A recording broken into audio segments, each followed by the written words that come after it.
Okay, welcome back to members of 121 Community Church in Grapevine, Texas, and our ongoing study in Walter Kaufmann's book, Hegel, Text and Commentary.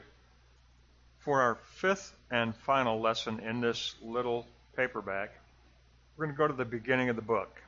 We're actually going to go to pages 1 through 20, and we're going to take a look at Kaufmann on Hegel's Preface, which is significant, and he wrote it last, so it's okay that we go there. That's our final lesson in this manuscript. Hegel wrote the preface as a closing chapter. Let's go to block 1.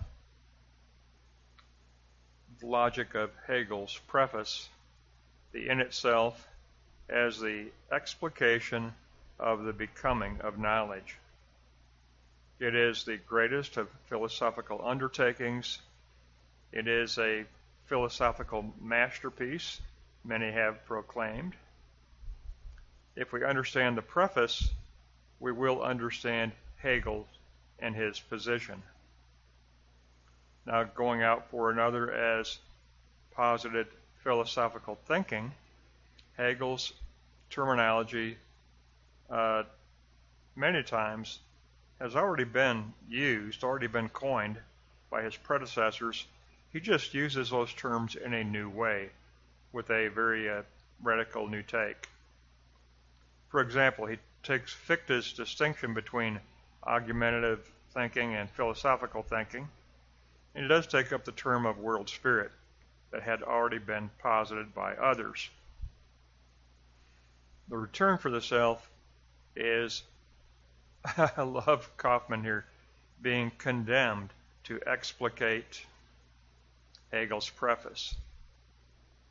The moments of spirit may seem to have been left behind when Hegel takes them up again as a newly possessed present depth. For Hegel, moments in history must pass through the work of the concept, meaning eidos for essence or idea. The phenomenology deals with the becoming of knowledge as a first science of philosophy. That final statement's very true.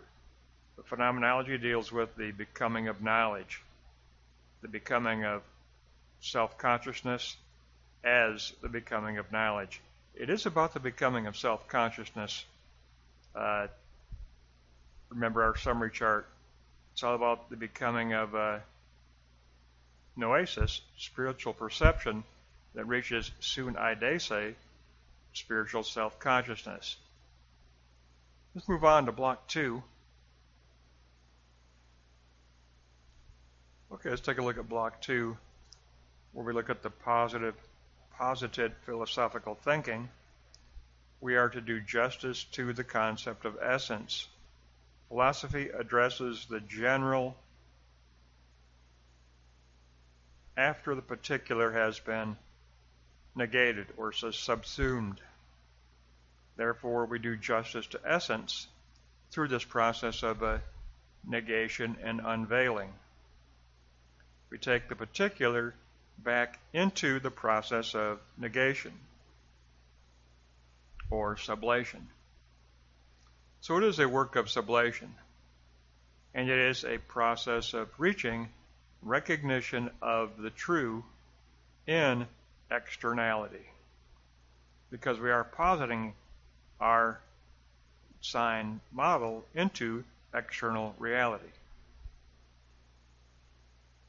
The particular disappears as the universal is unveiled and burst forth. The former is refuted by the latter. That's very true. Kaufmann's got that right. It is a process of recognition that we seek.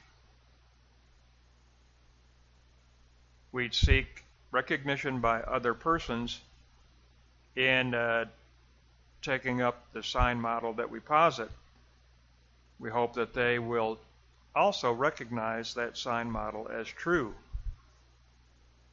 Each moment is an element of organic unity. We participate in the life of the whole, we're trying to formulate an ontology, a structure of being, a structure of the whole of life.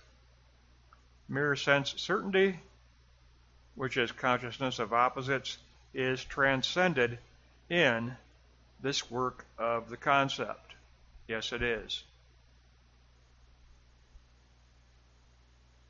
Let's move on to block 3 and take a look at what Kaufmann calls working out the subject matter of the true as a process of becoming, and the tendency of the signs must reach actuality and external reality. We are to grasp the content of the concept, or we are to grasp the content of the essence of reality, the eidos essence. The work of grasping the eidos essence. We are to rise up out of the substance of life. First, to the idea of the subject matter, and that idea for Hegel is the speculative Good Friday of the revelation in Christ. We are to give way to the seriousness of the concept, the seriousness of the essence of life. So 3.3, truth is the eidos concept of essence. And we do formulate a scientific system of thought as actual knowledge realized in the return moment out of our positing. It's a dialogue of positing and return, positing and return. Here's your key statement. Objective necessity of the movement of essence coincides with subjective necessity of the movement of essence. Remember, in our previous lessons, we formulate a living sign model that we arrange as a circle going out from the divine and returning to the divine, and we posit that worldview as an internal externality.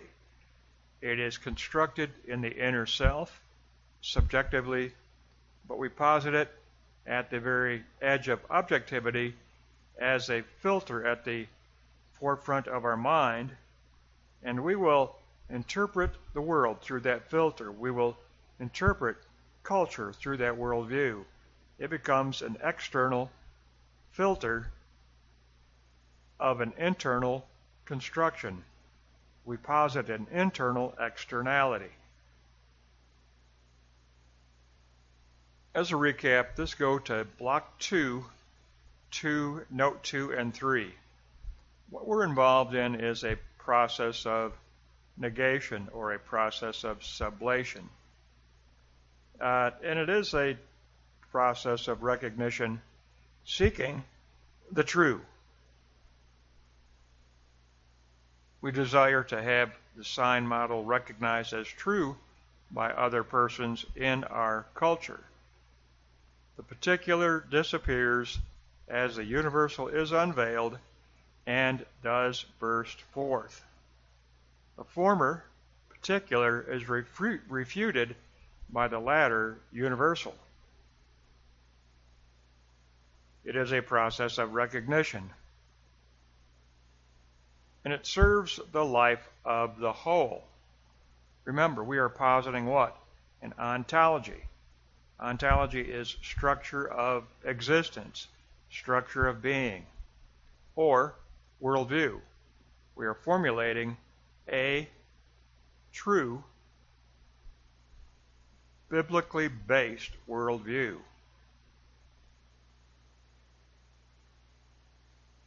And in our church, Ross has given us a very powerful worldview to internalize, remember, and make a part of our conscience. That's the work we do. We formulate an ontology, a structure of existence. In German, that is Weltanschauung. We translate it as world view.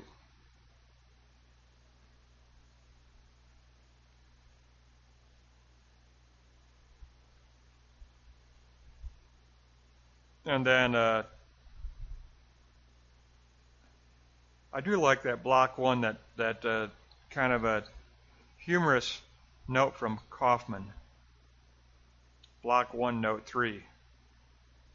We are condemned because people they just think Hegel is just so confusing. He says we're condemned to explicate Hegel's preface. It's torture. But I've said it before, he is accessible, but you have to go very, very slowly through his work. It is accessible if you proceed very slowly. I mean, you can only take a few pages at a time. I mean, it's accessible, but you have to think through every single paragraph. The moments of spirit must pass through the work of the concept, meaning they must work through the movement of the eidos, essence, as a becoming of knowledge.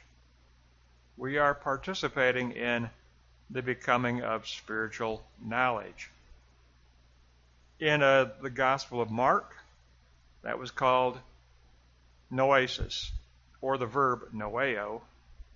In the second half of the Gospel of Mark,